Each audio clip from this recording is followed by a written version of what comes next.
جانب عالم صلی اللہ علیہ وآلہ وسلم کی غذا اور طریقہ طعام کے بارے میں آج کی گفتگو ہے۔ اگرچہ اثار اور قناعت کی وجہ سے لذیذ اور پرتکلف کھانے کبھی نصیب نہ ہوتے، یہاں تک کہ جیسا کہ صحیح بخاری کی کتاب الاطعمہ، تمام عمر آپ نے چپاتی کی صورت تک نہیں دیکھی، تاہم بعض کھانے آپ کو نہایت مرغوب تھے۔ سرکہ، شہد، حلوہ، روغن زیتون اور کدو نہایت ہی پسند فرماتے تھے۔ سالن میں کدو ہوتا تو پیالہ میں اس کی کاشیں انگلیوں سے ڈھونڈتے۔ ایک دفعہ حضرت ام ہانی کے گھر تشریف لے گئے اور پوچھا کہ کچھ کھانے کو ہے؟ بولی کہ سرکہ ہے۔ فرمایا کہ جس گھر میں سرکہ ہو تو اس کو نادار نہیں کہہ سکتے۔ عرب میں ایک کھانا ہوتا ہے جس کو حیث کہتے ہیں۔ یہ گھی میں پنیر اور کھجور ڈال کر پکایا جاتا ہے۔ وہ آپ صلی اللہ علیہ وسلم کو بہت مرغوب تھا۔ ایک دن حضرت امام حسن اور حضرت عبداللہ ابن عباس سلمہ کے پاس گئے اور کہا کہ آج ہم کو وہ کھانا پکا کر کھلاؤ جو آن حضرت صلی اللہ علیہ وآلہ وسلم کو بہت مرغوب تھا۔ بولی تم کو وہ کیا پسند آئے گا؟ ان لوگوں نے اصرار کیا تو انہوں نے جو کا آٹا پیس کر ہانڈی میں چڑھا دیا، اوپر سے روغن زیتون، زیرہ اور کالی مرچیں ڈال دیں۔ پک گیا تو لوگوں کے سامنے رکھا اور کہا کہ یہ آپ کی محبوب ترین غذا تھی۔ جو کا آٹا پیس کر ہانڈی میں چڑھا دیا، یہ اس لیے ریپیٹ کر رہا ہوں کہ اگر آپ گھر میں تجربہ کرنا چاہیں تو آپ کو پتا ہو میں کہہ کیا گیا ہوں۔ جو کا آٹا پیس کر ہانڈی میں چڑھا دیا، اس پر روغن زیتون اور پھر زیرہ اور کالی مرچیں ڈال دی۔ نمک تو صاف ظاہر ہے حسب ذائقہ ڈالیں گے ہی۔ گوشت کی اقسام میں سے آپ نے دمبا، مرغ، بٹیر، اس کو ہباری بھی کہتے ہیں، اونٹ، بکری، بھیڑ، خرگوش، مچھلی کا گوشت تک کھایا ہے۔ دستی کا گوشت بہت پسند تھا، یعنی شولڈر۔ شمائل ترمذی میں حضرت عائشہ صدیقہ کا قول نقل کیا ہے کہ دستی کا گوشت فی نفسی آپ کو چندہ مرغوب نہ تھا۔ یہ شمائل ترمذی میں کی بات کر رہا ہوں۔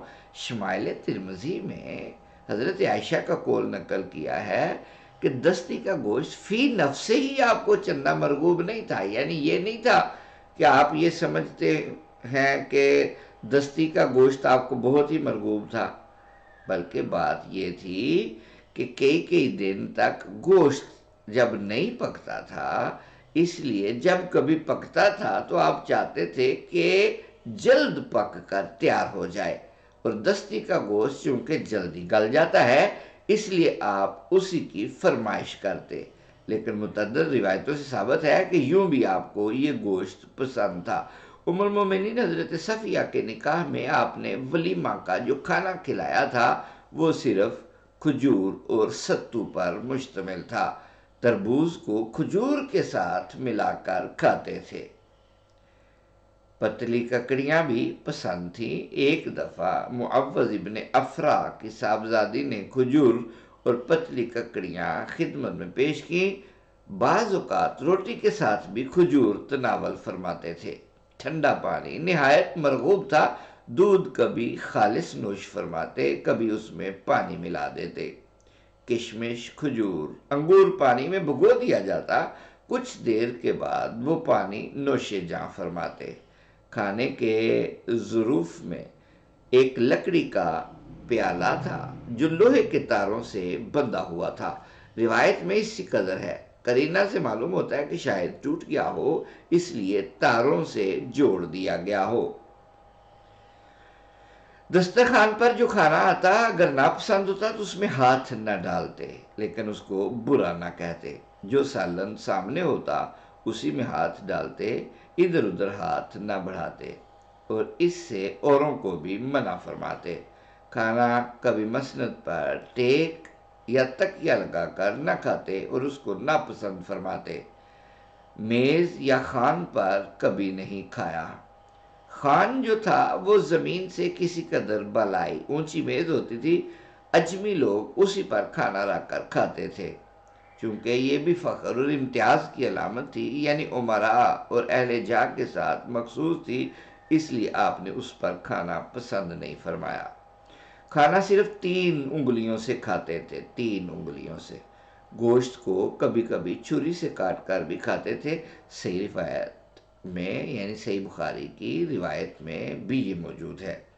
ابو داؤد میں ایک حدیث ہے کہ گوشت کو چھری سے نہ کاٹو، کیونکہ یہ اہل عجم کا شعار ہے، لیکن ابو داؤد نے خود اس حدیث کو ضعیف کہا ہے۔